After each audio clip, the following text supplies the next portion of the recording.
Hey, so remember when episode 5 ripped our hearts out and crushed them into a million tiny pieces, and we thought, damn, at least we're through the rough part now? Well, they just did it again. Oh boy. Just hit the intro and pass the tissues.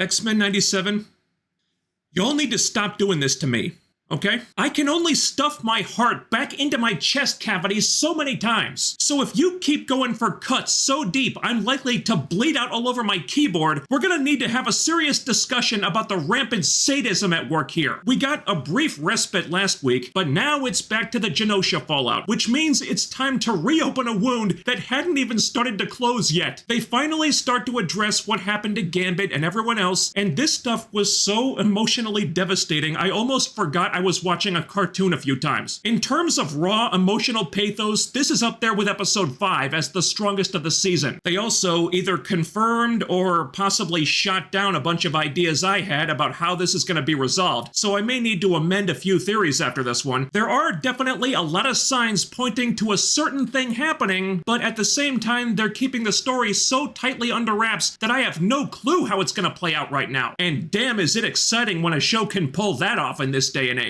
Anyway, break out the tissues because the episode starts with Gambit's funeral. Storm is not there, which really sucks if you know about their friendship in the comics. I guess they're saving her for some kind of 11th hour rescue in the finale. But Belladonna's there, and some Thieves Guild characters from Gambit's backstory episode. That was a nice touch. Nightcrawler gives the eulogy, talking about how Remy struggled to overcome the sin in his life, how he couldn't see his own potential as a hero, and how modesty was his biggest tell. It's a good speech, but something bothers me about it. Aside from Jubilee in this scene, and Rogue later on, no one even reacts to Gambit being gone or talks about how they feel about it. They don't even mention him, and that's messed up when you think about how he was treated in the front half of the season. Cyclops was annoyed with him, Magneto undermined him, Morph and Wolverine didn't seem to respect him, and now none of them have anything to say at his fucking funeral. They talked about Morph more when they killed him in the 90s cartoon, and nobody even knew who Morph was back then. This would be a really infuriating omission if Gambit's death was meant to be permanent, which I maintain it is not. But it still sucks. I mean, shit, if it were my funeral, I would hope that my closest friends would have something to say. And yeah, I guess I'd have to make some friends first for that to happen.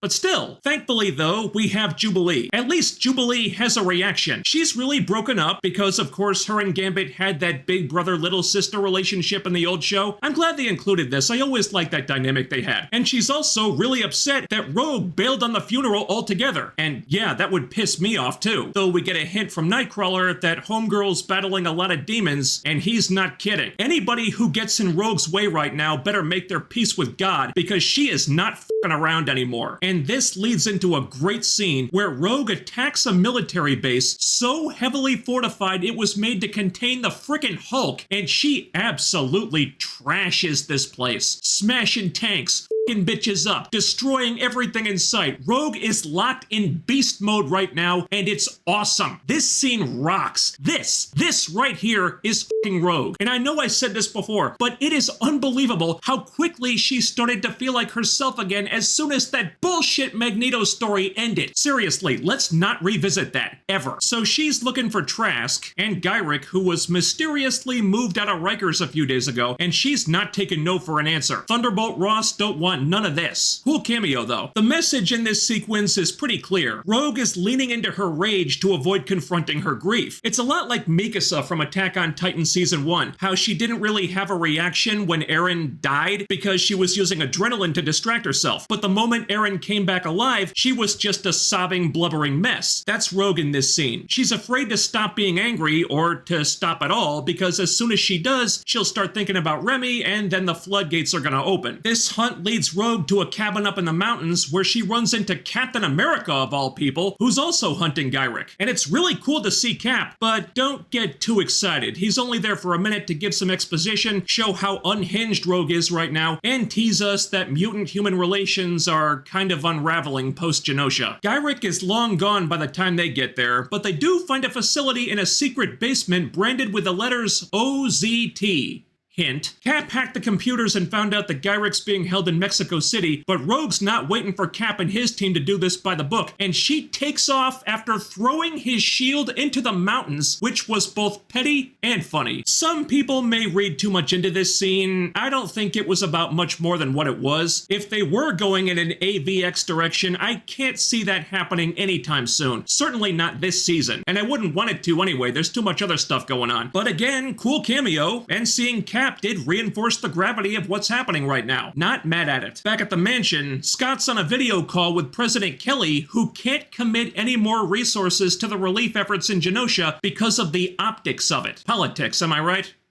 So we begin to see Scott trying to pull himself back together for the good of the team and everyone else after doubting himself the whole season, and the X-Men head off to Genosha to see what they can do to help. And it gets even more depressing from there, because now we start confirming character deaths. Madeline Pryor, dead. Dazzler, dead. Banshee, Moira McTaggart, Marrow, Callisto, Leech, Squid Boy, Sebastian Shaw, all dead. And those were just the ones who have been mentioned so far. Also, Val Cooper is MIA, but if the theory about her being Mystique in disguise pans out, that's not surprising. I totally buy that theory now. I don't know how you guys feel about this, but it seems so over the top and wasteful to me. Yeah, it was a horrific event in the comics, but in E for Extinction, no major characters actually died. It was just millions of background extras. They still got the tragedy, but they weren't gutting the audience in the process. But this is different. These are significant characters in the X-Men canon. Not Squid Boy, but you know what I mean. Characters the writers would want to use in the future. Some of them, in Madeline and Gambit's case, whose storylines hadn't even finished yet. That's why I keep thinking about a timeline reset, because if this is meant to be permanent, then it goes beyond storytelling tragedy and just feels like the writers are being fucking cruel and mean-spirited for shock value. There's nothing satisfying about that as a viewer. If anything, that's the kind of shit that makes you want to rage quit a show. To be continued, I guess. They're still going for the 9/11 parallels, and it's all really sobering. Beast even has a scene with Trish Tilby, who he had a relationship with in the comics, just so they can get into an argument about tolerance that ends with him blowing her off. Jesus Christ, writers, how desolate do you want the audience to feel right now? Then Jean and Scott have a conversation addressing the very lack of closure that's bothering me so much about the big deaths. So they're really bending over backwards to make us think this is gonna stick, and they're covering all the bases right now. It's so depressing. But the first hopeful beat of the episode comes when they find a survivor in the wreckage, and thank the comic gods, it's the GOAT, Emma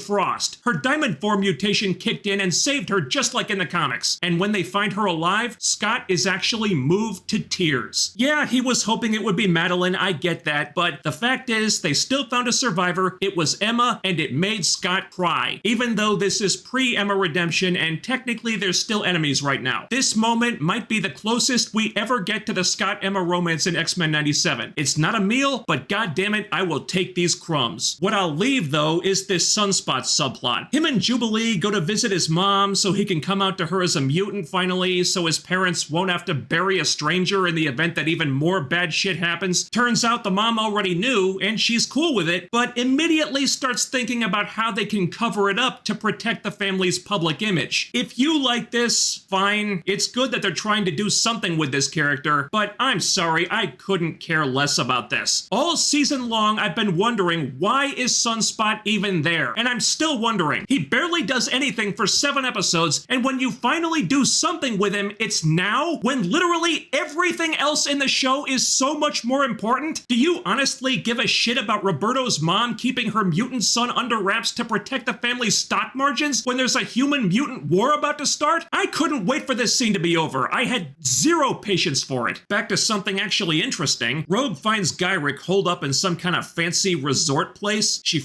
fucks up his guards, but he's weirdly unconcerned about that, claiming psychic probes won't work on him this time because he's made a friend in high places. So Rogue touches him to drain his memories and gets a quick flash of Nimrod. So you all know where this is headed. I am loving Woman on Fire Rogue. She gives absolutely zero fucks right now, and I'm here for it because that's the kind of mood I'm in after episode 5. But it can't last forever, and when next we see Rogue, she's waking up in an alley where Kurt finds her, and now that she's got a quiet moment with nothing to distract her, the emotions come pouring out. And this scene hurts so fucking much. It looks like they're at the Day of the Dead festival, and for the first time, Rogue acknowledges that Remy is dead while they're in the background of a shot of a widow mourning her dead husband, and God damn it, the show made me cry again. Rogue can't accept that Remy's gone, which is very true to character. She may have been in denial about her feelings for a long time, but they were always there. So losing him like this is just gonna destroy her. So Rogue dissolves into tears, sobbing into Kurt's chest, and it's somehow even more heart-wrenching than episode 5 was. Lenore Zan needs to win a fucking Emmy. I don't know how a woman can keep breaking me with only her voice over and over, but she just keeps doing it. And the cherry on this cake of misery, or a lifeline depending on how you want to look at it, there's another not so subtle visual hint in this scene about Gambit being resurrected as the Horseman of Death. And those hints are piling up fast. Every episode since the 4th one has done this. They can't just be Easter eggs at this point. They can't be. So Rogue finally lets it all out. She's crying. I'm crying. My heart is on the fucking floor with a goddamn machete stabbed into it. Then the X-Men show up, and thank God for that, because any more of this emotional waterboarding and I was gonna completely lose it. This was beautiful, poignant, so fucking sad. It was probably the most emotional, heartfelt scene in the entire franchise. And after episode 5, that's really saying something. This was amazing.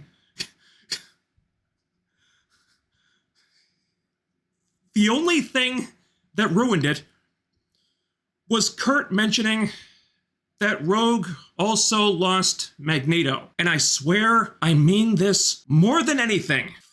All the way off about Magneto. I do not want to be reminded of that piece of shit right now. She rejected him. It's done. And you already spoiled that he's not dead in the fucking trailers anyway. This isn't about him, so let's keep our eye on the damn ball here, if you don't mind.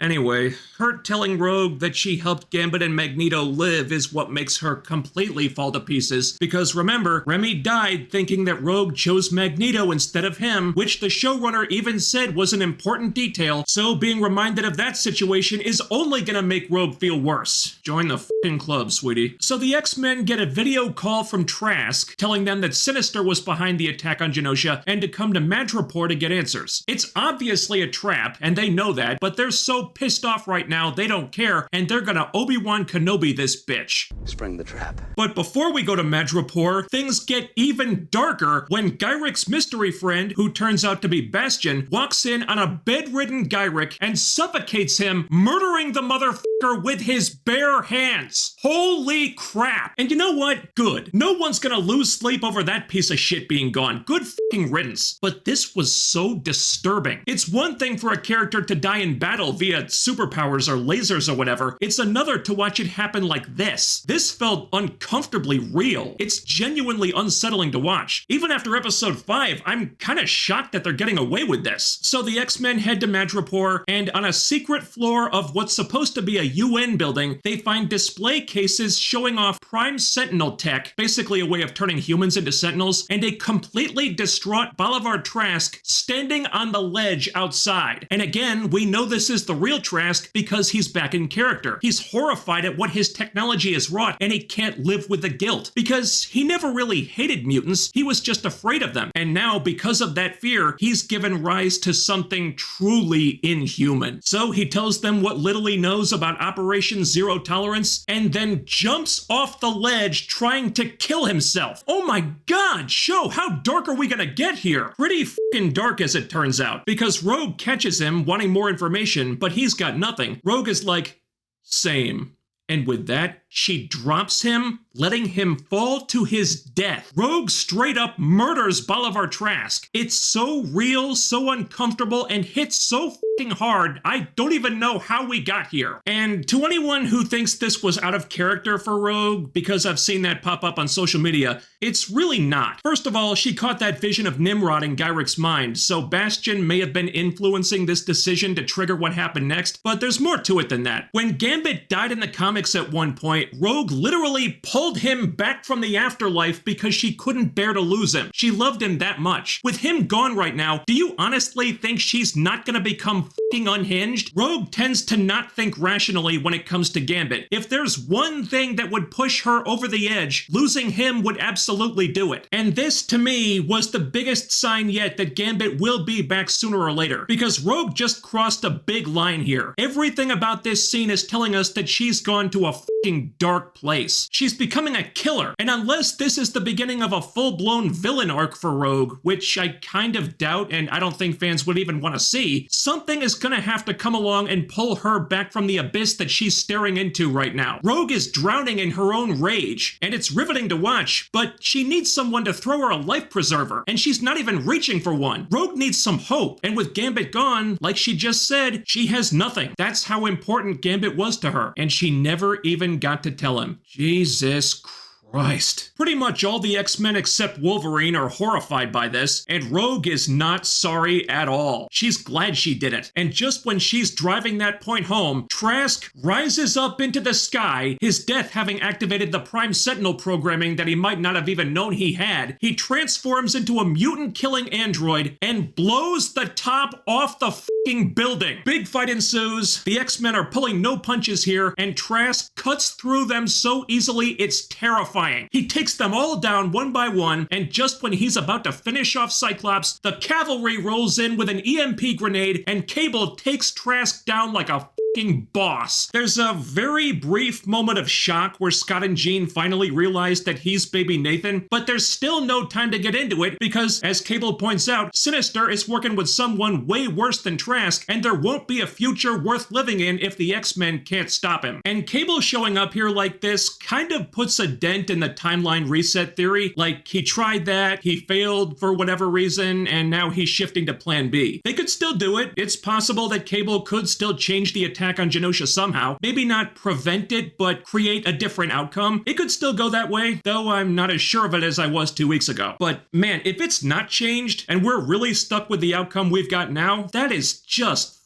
brutal. So brutal that I don't know how you recover from it. Then we get a really interesting scene with Sinister and Bastion. Sinister isn't happy about the Prime Sentinel cat being out of the bag now because this doesn't help deliver something that Bastion promised him. No idea what that is, but Bastion's thinking several steps ahead and sees this as a good thing. It got them some valuable tactical data that he can use to finish his real masterpiece. Speculate all you want on that one. Also, his techs are piggybacking on a satellite the X-Men used to communicate with the Shi'ar, and they pick up that email blast Lalandra put out, so now they know that Xavier is alive, which the X-Men have kept a secret from the world. And somehow, it's not gonna be good when that secret comes out. But not to be outdone, Bastion has a secret of his own. Not much of a secret if you saw the trailers, but shocker, Magneto is alive and Bastion's prisoner. Huzzah! I hope Bastion tortures the old man to death. That's the kind of mood I'm in. I wish we could have had more time for the Cable is Nathan reveal both times they've done it now, but aside from that, a few other issues, and the pointless Sunspot plot, which was basically just 2 scenes, this episode was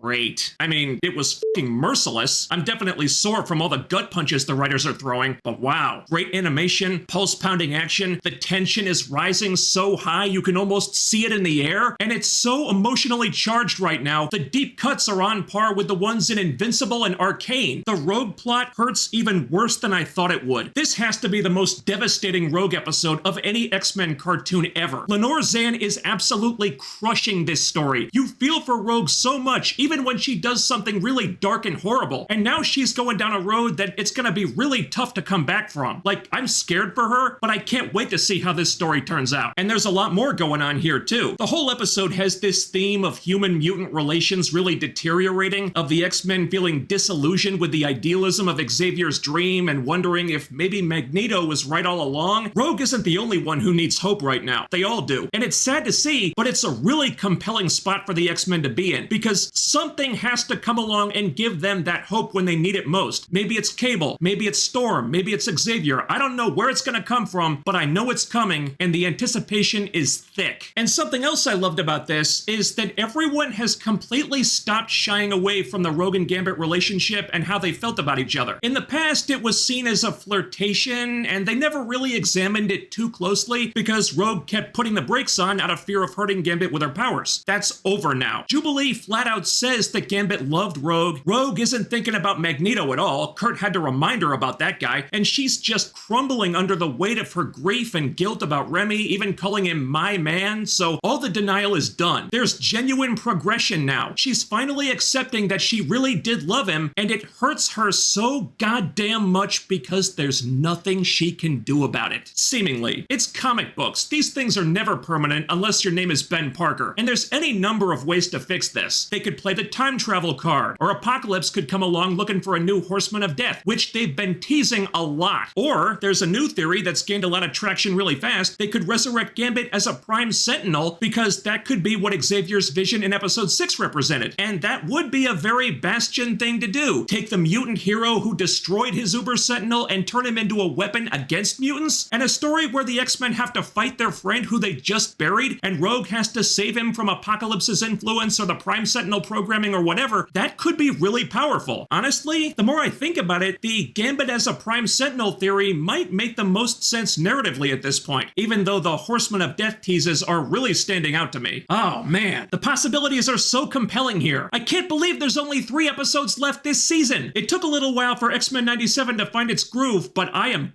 f***ing excited right now. Don't get me wrong, they could still f*** this up. I'm not ruling that out. And all this praise I'm giving the show is going to strongly hinge on what happens next. I mean it. I'm along for the ride right now, but the payoff to all this emotional turmoil with Rogue and Gambit and everything else better be huge. And if they do f it up, I reserve the right to take all that praise back. Having said that, this show has officially grabbed me by the throat and it's not letting go. At least not yet. If they can stick the landing with this, X-Men 97 could become f***ing legendary. If they don't, well, in that case, you will not want to be anywhere near me. So let's just hope that doesn't happen. Thanks so much for watching. While you're here, ding that bell icon and follow my social media so you can always be notified when I upload new stuff. The links are down there. And don't forget to do all the other YouTube things. Hit that thumbs up, leave a comment, share the video, subscribe if you haven't already, make sure you're still subscribed, and I'll be back with more real soon. See you next time.